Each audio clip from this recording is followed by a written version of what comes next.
Zamboyo, Elombe Zamboyo.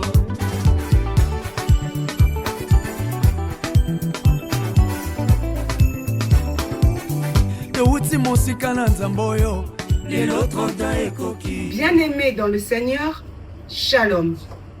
Aujourd'hui, en direct de la Cité des Promesses, siège de Toulouse, ministère chrétien du combat spirituel, nous avons l'honneur et le privilège de recevoir un doyen de ce ministère, un chef de cabinet de ce ministère. Pour certains, il n'est plus à présenter, mais je vais quand même le faire. Il répond au nom de Papa Étienne Chilungu. Papa Étienne, Shalom. Papa Étienne a une histoire avec le siège de Toulouse. Dans les années 2001-2002, il a été un des consolidateurs de la personne qui est venue consolider ce siège de Toulouse à travers les enseignements.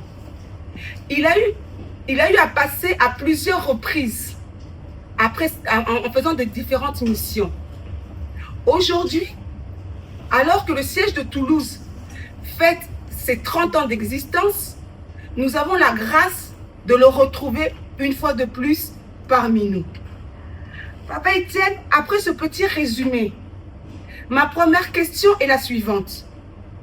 Quel est le regard aujourd'hui que vous tirez sur le siège de Toulouse? Merci beaucoup, ma fille Cathy. Je suis content de pouvoir me retrouver dans le siège de Toulouse après des années. C'est d'abord une grande joie pour moi de retrouver mes frères, mes sœurs et de pouvoir partager ensemble la parole de Dieu et surtout la vie, le témoignage. Et mon regard est vraiment positif parce que d'après les échos que j'avais eus, il y a eu un moment où vous aviez perdu la salle. Tout à fait. Plus de salle. Alors j'étais très inquiet, je priais pour que vous puissiez retrouver la salle parce que c'était une salle confortable. Je me rappelle, nous l'avons acquise quand moi j'étais encore ici. Je connais bien les méandres et je savais que c'était important d'avoir une salle parce que quand on n'a pas de salle, c'est difficile d'avoir des activités. Et je me rappelle que du vivant de maman, au lac de Réseau-Moi, la première préoccupation de maman, même quand elle demandait qu'est-ce que vous avez dans le siège, ce n'était pas qu'elle voulait contrôler les caisses. Elle enseignait comment gérer. C'était pour elle la façon de gérer. Alors maintenant, quand vous lui dites nous avons ceci, elle lui demande la question. Vous avez combien? La salle, quelle dette vous avez? Combien de dettes? Et premier montant pour la caisse et pour la salle. Donc simplement, si vous n'avez pas de salle, vous êtes déstabilisé. Vous savez, tantôt vous réunissez ici, tantôt là-bas, comme ce que j'avais trouvé quand je suis arrivé là-bas en 2001 à Paris, j'étais scandalisé. Parce que dans la même salle, on venait pour commencer l'enseignement, il y avait des gens qui avaient allumé des bougies, ils avaient leur réunion là-bas, avec tout on sentait l'odeur d'encens. Il fallait prier, prendre des potions. Ce n'était pas facile. Mais quand vous avez votre salle, c'est vraiment digne. Ça vous respecte et vous avez fait vos activités normalement. Parce que quand on arrivait là-bas, il fallait d'abord commencer le combat. C'est vrai que nous devons toujours prendre possession. Mais là-bas, c'est d'abord chercher tous ces esprits. Ce n'était pas facile. Alors, j'ai trouvé que vous avez trouvé une salle. Vraiment, je suis très heureux à voir les personnes aussi qui reviennent. Et ça me fait un grand plaisir. De retrouver les sièges de Toulouse. Amen, amen, amen. Il est vrai pour ceux qui sont en train de nous reprendre, en train de prendre en cours notre interview, Papa Étienne est une mémoire et une bibliothèque aussi de ce siège de Toulouse. Vous remarquez que ses réponses, il part de la jeunesse de ce siège. À un moment donné où ce siège a eu à vivre comme des vagabonds, nous passions de salle en salle. Voilà pourquoi son constat au jour d'aujourd'hui, 30 ans après, Toulouse a une stabilité en termes de salle. Parce que comme il a été dit, la stabilité commence par la salle. Deuxième question, Papa Étienne, je dirais, ces dernières années, nous le savons tous, le ministère chrétien du combat spirituel a eu à connaître plusieurs turbulences. Il y a eu d'abord le départ inopiné des parents. Nous avons eu la Covid-19 et tant d'autres. Ma question est celle-ci. Au vu de tout cela, quel conseil donneriez-vous aux responsables des sièges qui ont la lourde mission de conduire le peuple de Dieu afin de les rassembler et de les amener sur le chemin de la délivrance du corps, de l'âme et de l'esprit? Merci beaucoup pour cette question qui est vaste, parce qu'on parle du ministère chrétien du combat spirituel en général. Et après le départ des parents, après le Covid, surtout ici en Europe, il y a eu vraiment, tout était chamboulé. Il y a eu un chamboulement total. On a trouvé des sièges qui ont fermé, des sièges qui jusqu'à aujourd'hui ne savent pas les prendre vie, parce que déstabilisés. Et ce qu'il faut est que nous sachions donner la responsabilité à ceux-là à qui la responsabilité revient, les chefs de siège. Parce que, selon la vision, nous, à Kinshasa, ce n'est pas nous qui gérons le ministère. Ce n'est pas nous qui gérons le siège. Le siège, celui qui gère le siège d'abord, ce sont les responsables. Et vous devez avoir votre responsabilité. Vous devez vous trouver comme étant des bergers. Vous voyez, dans Jean 21, Jésus-Christ est venu récupérer Pierre qui avait été réclamé par les esprits des coutumes, les esprits de la Galilée. Il est à la mer de Tibériade. Il est allé pêcher nu. Donc ça veut dire qu'il était récupéré en plein. Mais Jésus, par amour, sachant la mission qu'il avait confiée à Pierre, parce qu'il avait dit, dès la première fois qu'il l'a vu, dans Jean 1, 42, il dit, Simon, fils de Jonas, tu seras appelé Céphas, Pierre. Donc ça veut dire que ce n'est qu'après maintenant, dans toujours Matthieu 16, qu'il va maintenant lui révéler la mission. Il dit, tu es Pierre, et sur cette pierre, je bâtirai mon église. Et je te donnerai le prix. Donc ça veut dire qu'il ne pouvait pas perdre Pierre. Alors, il est allé le récupérer. Avec amour. Bien qu'avant, pour l'amener au brisement, il avait utilisé des paroles dures. Il avait dit à Pierre, arrière de moi Satan. Mais cette fois-ci, c'était un homme vaincu. Donc Pierre était à bout entre les mains de l'ennemi. Il fallait savoir le récupérer avec amour. C'est ça, cet amour que nous devons aussi avoir pour récupérer ceux qui tombent. Parce que la loi fondamentale de Dieu, c'est de l'amour. L'amour. Aimer Dieu de tout notre cœur, notre âme, notre force. Et aimer le prochain. Donc il y a le moment, comme faisait Maman Thérèse Mémoire, où il savait donner des marteaux, ça veut dire des paroles dures, comme Jésus-Christ avait donné à Pierre. Arrière de moi Satan. Donc, il avait sursauté, mais il a su le récupérer. Il est venu récupérer Pierre. Et il lui a posé à 3 reprises. M'aimes-tu? Est-ce que tu aimes l'œuvre de Dieu? Paix et brebis. Deuxième fois, m'aimes-tu Pierre? Oui, je t'aime, paix mes brebis. Troisième fois, Pierre était gêné. Il dit, mais Seigneur, tu sais toutes choses. C'est Dieu qui connaît tout. C'est Dieu qui connaît les cœurs. Ils sont les cœurs et les reins. Il dit, paix mes brebis. Donc ça veut dire que nous devons avoir cet amour des pêtres. Nous devons savoir qu'est-ce qui nous a amenés au ministère. Parce que souvent nous oublions. On oublie le mobile qui t'a amené. Je viens de le dire ici. Christ a dit, venez à moi, vous tous qui êtes fatigués et chargés, je vous donnerai du repos. Quand nous venons ici, c'est parce que nous avons constaté que nous sommes fatigués, que nous sommes chargés. On est dépassés, nous sommes peut-être dans des tempêtes. Alors nous venons chercher la solution près de Jésus. Et cette solution, nous ne devons pas oublier. Mais souvent quand on arrive, on s'embrouille Parce qu'on a des amitiés, on a des connaissances, on est ceci, on découvre autre chose, on oublie l'objectif que vous amenez.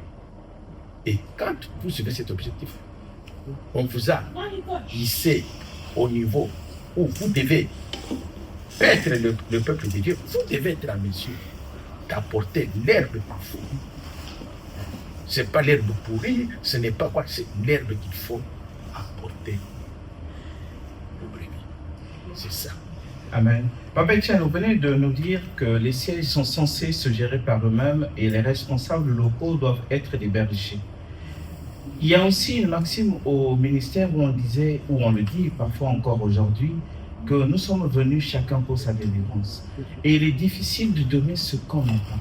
Être un berger, ça ne s'improvise pas. Un berger prend de l'amour. Un berger peut donner sa vie en fait pour ses brebis. Sachant que tout le monde se cherche. Qui est cette personne? Et à quel moment le berger peut se sacrifier pour les âmes ou pour les brebis qui viennent chercher la délivrance, comme lui-même aussi le berger cherche la délivrance? C'est une bonne question. Vous voyez, quand nous avons l'implantation du siège, quand nous allons à la vision, comment on implante le siège? C'est une personne comme vous. Quelqu'un qui a entendu le message du combat spirituel, comme Maman Marie l'a fait. Alors, quand tu as entendu ce message, tu dis non, ce que j'ai entendu est profond. Je ne peux pas le vivre seul. Parce que la Bible nous dit, crois au Seigneur Jésus, tu seras sauvé toi et ta famille. Elle dit non, moi je ne peux pas vivre seul. Alors, tu cherches maintenant où trouver cette parole. Tu n'as pas. Tu vas peut-être dans les églises, ça ne va pas. Mais si tu ne trouves pas la parole telle que tu l'as reçue au combat spirituel. Alors qu'est-ce que tu dis? Maintenant, je vais implanter l'œuvre. Je voudrais que ce que j'ai appris à Kinshasa, nous aussi ici, nous puissions le faire. Et c'est maintenant vous, quand vous implantez. Évidemment, notre rôle à Kinshasa, c'est de vous aider. On téléphone, ou bien on téléphone les parents, ou bien on m'appelle, moi je vais informer les parents, voilà, il y a un tel qui est arrivé dans ce siège, et il est là, et pardon, il est arrivé dans cette ville, il veut commencer quelque chose. Ok, qu'il commence, on lui donne ce qui est nécessaire, la parole de Dieu. Alors, nous l'aidons. Nous lui indiquons comment on peut commencer le siège. Voilà le rôle de Kinshasa. Nous aidons. C'est pas qu'on vous laisse seul. On vous aide, vous vous relevez jusqu'au moment où vous aurez vraiment installé, vous avez maintenant des gens, et si même vous avez trouvé une salle, tant mieux. Et maintenant, quand on voit que vous avez des moyens, souvent maman disait, trouvez des moyens pour les missionnaires. Ça veut dire que vous prenez vos responsabilités. Pour qu'on vous dise, nous avons besoin. C'est vrai, c'est que moi j'ai donné ce que j'ai eu, ce n'est pas assez. Maintenant, j'ai besoin que ceux qui connaissent la profondeur, ils viennent aussi nous donner. C'est à ce moment-là que on ouvre un siège quand les missionnaires arrivent. Donc vous voyez que vous avez eu ces douleurs d'enfantement. Parce que vous avez souffert pour ouvrir le ministère. C'est que vous avez eu de l'amour. C'est ça. C'est ce zèle là-bas qu'on demande, que même quand les sièges existent, parce que vous avez déjà le cœur d'un berger. Maintenant, on vous accompagne avec la parole de Dieu et avec la vision du ministère, afin que vous puissiez faire asseoir, faire vivre le ministère selon la vision qui vous a été donnée à Kinshasa. Et qu'on continuera toujours à vous donner pour... Donc Kinshasa est là, nous sommes là pour donner un coup de main, pour donner des instructions, vous dites non, il faut faire ça, il faut faire ça. Et vous, en tant que le bon berger local, vous vous arrangez. Parce que c'est vous qui entrez en contact avec les autorités. Nous, à Kinshasa, nous ne sommes pas censés connaître les autorités locales d'ici. C'est vous. Même quand je suis venu, je ne cessais de dire à maman Aouka, moi je dis c'est toi. Et papa était, moi je dis c'est toi. C'est toi qui connais les autorités ici. Moi je suis ici en tant que missionnaire. C'est toi le responsable du siège de femme. Même quand nous avons implanté le siège de Grenoble, même chose. Je disais à maman Pierrette, heureuse mémoire, moi je dis, maman c'est toi. Mais papa je ne sais pas, moi je dis c'est toi. Je l'aidais, j'écrivais les lettres et tout ça, mais en somme. c'est lui qui s'est présenté, c'est lui qui faisait. Moi, je dis, voilà, c'était les responsables, faites ça. Donc, nous sommes là-bas pour conseiller, vous montrer comment travailler. Mais en réalité, c'est vous-même qui devez relever les défis. Je vous remercie, Papa Etienne. Je vais demander à Maman Prisca de poursuivre donc notre interview. Et merci encore pour ces réponses. Je sais que ceux qui nous suivront, ou même nous-mêmes, ça nous aidera beaucoup pour la postérité, pour les années à venir. C'est vraiment une richesse pour nous. Maman Prisca. Amen, amen. Nous sommes déjà en train de chuter, Papa Etienne. Pendant notre interview, vous avez rappelé la genèse de votre histoire avec Toulouse. Vous nous avez rappelé comment vous avez vu ce siège s'épanouir, ce siège grandir, jusqu'à avoir une certaine stabilité. Pour chuter, je poserai cette question. Quel conseil donneriez-vous au siège de Toulouse pour préserver et garder jalousement la vision laissée par nos chers parents, papa et maman Olengi, de rose mémoire?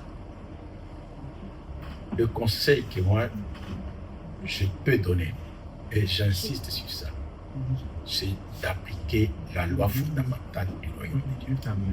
Quand les responsables, vous ne savez pas entretenir, donc ça veut dire que dans votre savoir-faire, savoir-vivre, savoir-être, on doit voir que réellement vous transmettez l'amour.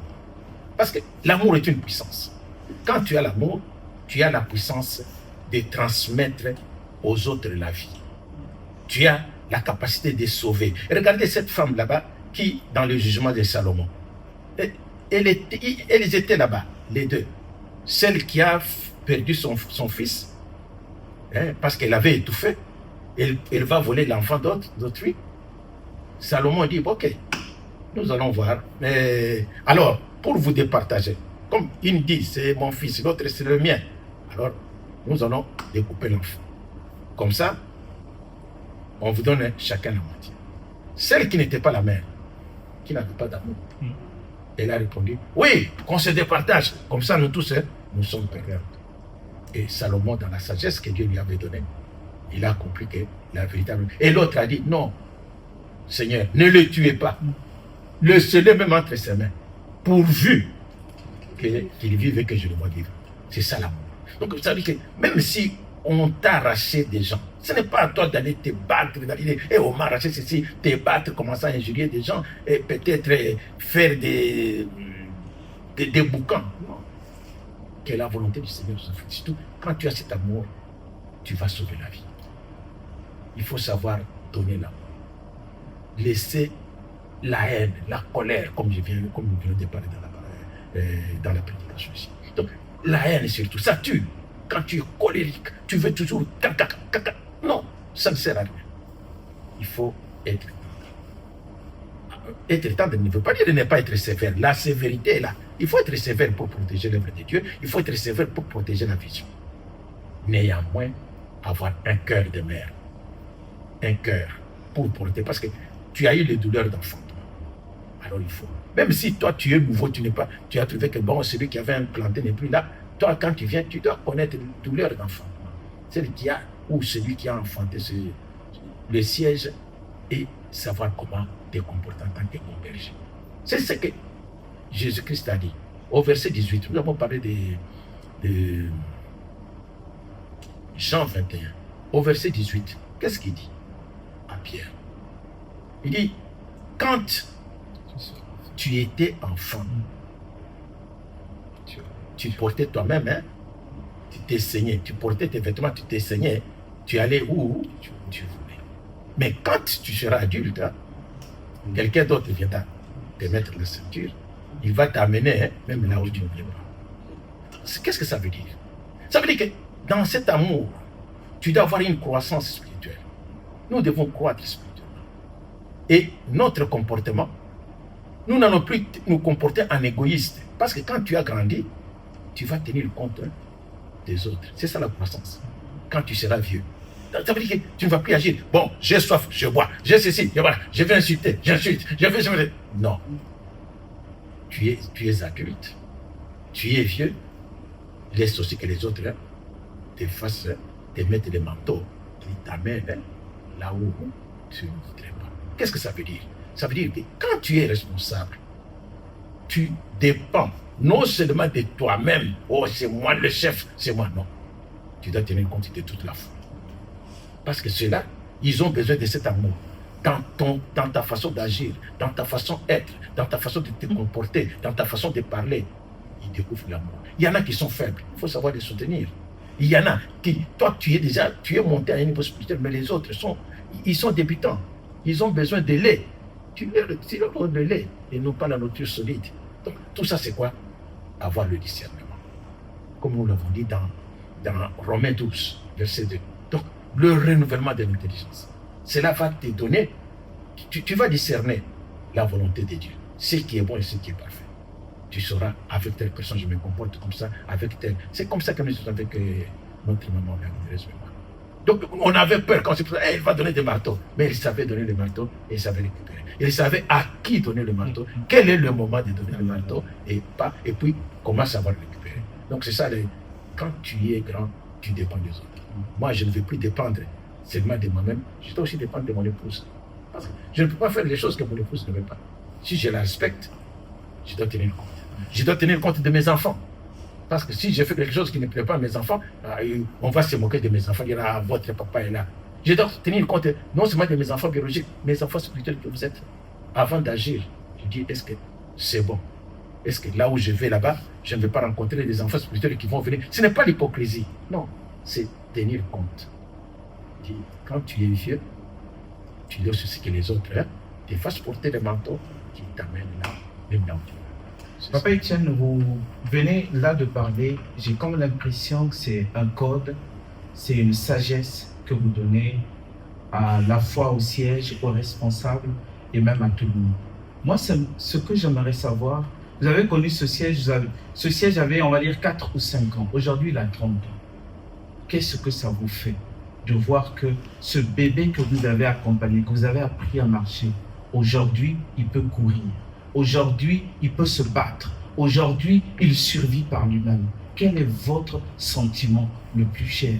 On va dire, au plus profond de vous, qu'est-ce que ça vous fait? Papa, c'est une très grande joie. Une très grande joie. Comme toute personne qui voit son enfant grandir, ça fait plaisir. Quand je suis venu, ils avaient à peine 3-4 ans. Mais aujourd'hui, je vois grandir. Je vois que les personnes sont là. Et les anciens que je retrouve et des nouveaux, c'est un grand plaisir.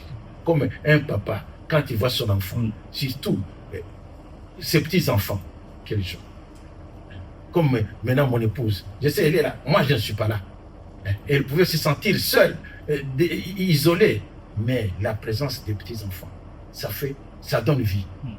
Comme moi aussi, quand je me trouve, je vois le siège vivre, ça me donne une très, très grande joie. Une très grande joie. Je dis, moi aussi, j'ai contribué, moi aussi, j'ai sémé. Comme Paul a dit, celui-ci a sémé, l'autre vient arroser. C'est un grand plaisir. Avez-vous des paroles de bénédiction à donner encore à ce siège pour les défis et les années à venir? Quelle est votre prière? Le combat, quand nous parlons de combat, si vous n'avez pas de combat, c'est que réellement, vous n'avez pas le vrai Jésus. Si vous êtes dans le vrai, on doit vous attendre. Et ça, il faut s'attendre à cela. Voilà pourquoi nous apprenons des stratégies de combat spirituel. C'est pour savoir répondre d'une manière adéquate et non pas répondre comme des païens, à travers des insultes, à travers des ceci. Non. On répond d'une manière adéquate. On peut dire non, ce sont des gens mûrs. Ce sont des gens qui prient. Alors nous savons répondre. La prière est que ce siège puisse croître, aller de l'avant. Que toutes les bénédictions de l'Éternel demeurent dans ce siège.